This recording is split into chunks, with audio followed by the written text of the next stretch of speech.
ఆంధ్ర రాష్ట్రంలో కుప్పకూలినటువంటి శాంతి భద్రతల విషయంలో ఆ శాంతి భద్రతల సమస్యల మీద సమాధానం చెప్పుకోలేక చంద్రబాబు నాయుడు డైవర్షన్ రాజకీయాలకి పాల్పడుతున్నాడు. అందులో భాగంగా ఆయన ఉన్నటువంటి వాళ్ళందరినీ ఉచ్చుకొల్పడం, ఏదో ఒక విధంగా రకరకాలైనటువంటి కారణాలతో వైఎస్ఆర్ కాంగ్రెస్ పార్టీ మీద అబాండాలు వేస్తూ డైవర్షన్ పాలిటిక్స్కి చంద్రబాబు నాయుడు ఈరోజు పూనుకోవడం జరిగింది. సాయికృష్ణ లాకప్ డెత్ జరిగింది. ఆ లాకప్ డెత్ విషయంలో ప్రజలు చర్చించుకుంటున్నారు.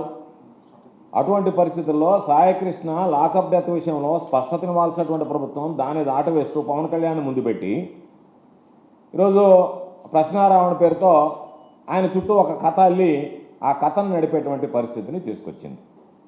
ఈరోజు దానికి సంబంధించినటువంటి దాంట్లో మేము స్పష్టంగా చెప్తున్నాం, ప్రశ్నారావణ్ గురించి కానీ ప్రశ్నారావణ్ మాట్లాడినటువంటి విషయాల గురించి కానీ మాకు ఎటువంటి సంబంధం లేదు. ప్రశ్నారావణ్కి వైఎస్ఆర్ కాంగ్రెస్ పార్టీకి సంబంధం లేదు.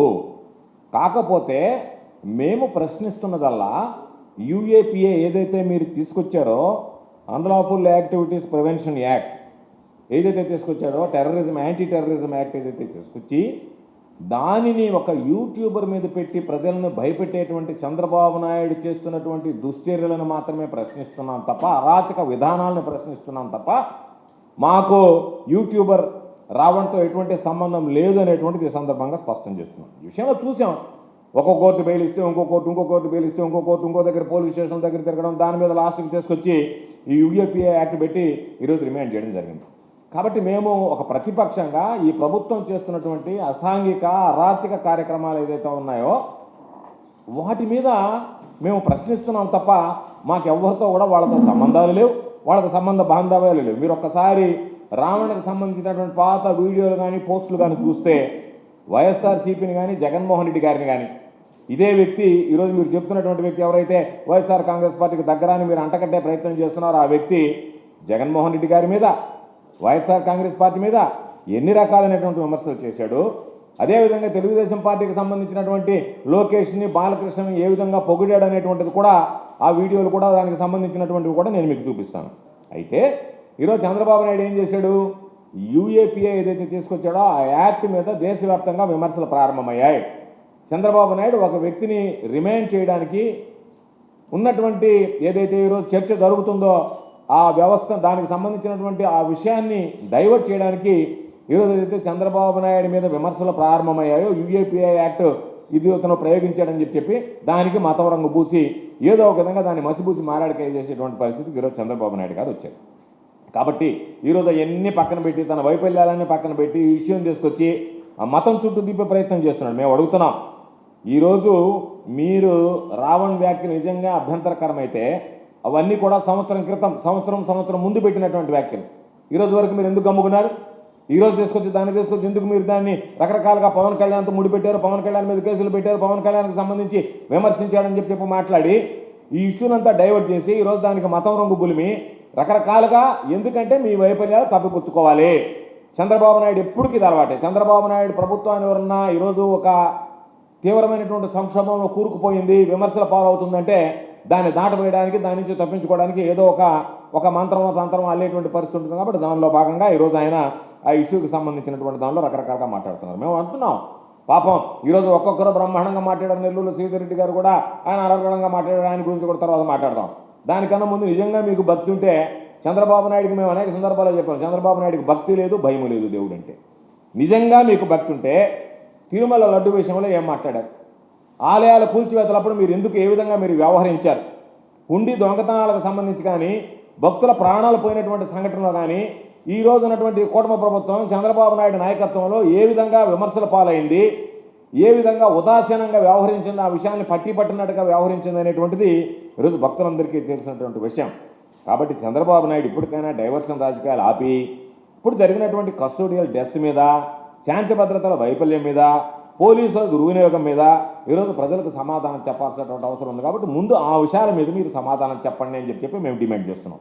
ఈరోజు మీరు రాష్ట్రంలో ఉన్నటువంటి మొత్తం శాంతి భద్రతలని కుప్పకూలిపోయేటప్పటికి చంద్రబాబు నాయుడు కొత్త డ్రామాలు మొదలుపెట్టాడు. దానిలో ఈరోజు పోలీస్ స్టేషన్లోనే మనుషులను చంపేయడం, ఆ తర్వాత ఆ శవాలను మాయం చేయడం, ఆ బాధిత కుటుంబాలకి న్యాయం చేయకుండా వాళ్ళని ఇబ్బందులకు గురి చేయడం, ఆ ప్రశ్నించే వారి మీద కేసులు పెట్టడం, ఇవన్నీ కూడా ప్రభుత్వం యొక్క అసలు ముఖం ఏదైతే ఉందో ఇది ప్రజల ముందు పెట్టాయి. కాబట్టి దానికి సమాధానం చెప్పాల్సినటువంటి చంద్రబాబు ప్రజల ప్రశ్నలకు సమాధానం చెప్పకుండా దాన్ని డైవర్ట్ చేయడానికి, ప్రజల దృష్టిని డైవర్ట్ చేయడానికి ఈరోజు ఒక కొత్త కుట్రలు కుతంత్రాలు పనుతూ ఈ ప్రశ్నారావుని తీసుకొచ్చి ఆ ప్రశ్నారావుని చుట్టూ చంద్రబాబు ఒక కథ అల్లి దానిని నడిపించడం అనేటువంటిది డైవర్షన్ రాజకీయాల్లో భాగమే అనేటువంటిది ప్రజలందరూ కూడా గమనించాల్సినటువంటి పరిస్థితి. మేము ఈరోజు అడుగుతున్నాం, సాయికృష్ణ కేసు ఏమైందో చెప్పండి. క్రాంతి కుమార్ కేసు విషయంలో పురోగతి లేదు. అదేవిధంగా గంగమ్మ, తిరుపతమ్మ, కళావతి కేసుల గురించి పట్టించుకునేటువంటి పరిస్థితి లేదు. ఇవన్నీ కూడా చూస్తే ఇవన్నీ చంద్రబాబు నాయుడు పరిపాలనలో శాంతి భద్రతల వైఫల్యానికి ప్రత్యక్ష సాక్ష్యాలు కాదా అని చెప్పి నేను అడుగుతున్నాను.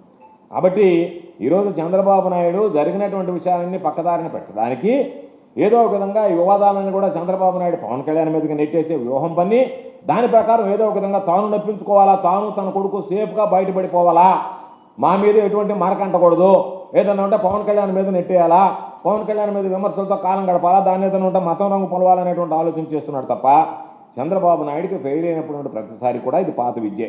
ఇది తెలుగు రాజకీయాలకు సంబంధించినటువంటి ప్రతి ఒక్కరికి తెలుసు. చంద్రబాబు నాయుడు ఎప్పుడైనా సరే ఏదన్నా ఒక విషయం ఇబ్బందుల పాలైతే ఆ ప్రభుత్వం వెంటనే డైవర్షన్ పాలిటిక్స్కి తెరతీస్తాడనేటువంటిది ప్రతి ఒక్కరికి చెప్పింది. కాబట్టి తన వైఫల్యాలను కప్పిపుచ్చుకోవడం, ఇంకొకరిని ముందు పెట్టడం, ఆ వివాదాన్ని ఇంకొక దిశగా తిప్పడం అనేటువంటిది చంద్రబాబు నాయుడికి వెనతో పెట్టినటువంటి విద్య.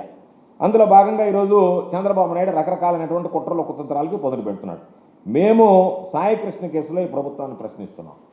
మీ సిఎంఆర్ షాపింగ్ మాల్ మరియు చందన బ్రదర్స్ లో జూలై 9 నుండి ప్రారంభం. కేజీ సేల్స్, క్రేజీ ఆఫర్స్ తో వెరైటీకి హద్దు లేదు, ఆఫర్లకు అంతు లేదు. 399 రూపాయలకి 2 డైమండ్ షిఫాన్ సారీస్, 549 రూపాయలకి 2 మలై క్రేప్ సారీస్, 599 రూపాయలకి 2 లాస్టా జార్జెట్ సారీస్, లేడీస్ కుర్తీస్ మరియు లెగ్గిన్స్ మరియు ప్లాజో బాటమ్స్ 99 రూపాయలకి, 599 రూపాయలకి 2 వర్టికల్ కుర్తీస్, 999 రూపాయలకి 2 కోట్ సెట్స్, 279 రూపాయలకి 2 గర్ల్స్ కాటన్ ఫ్రాక్స్, 199 రూపాయలకి 2 బాయ్స్ టీ షర్ట్స్, 1199 రూపాయలకి 2 మెన్స్ జీన్స్, 999 రూపాయలకి 3 formal shirts, shootings and shirtings పై up to 40% discount. CMR shopping mall మరియు చందన బ్రదర్స్, నెల్లూరు.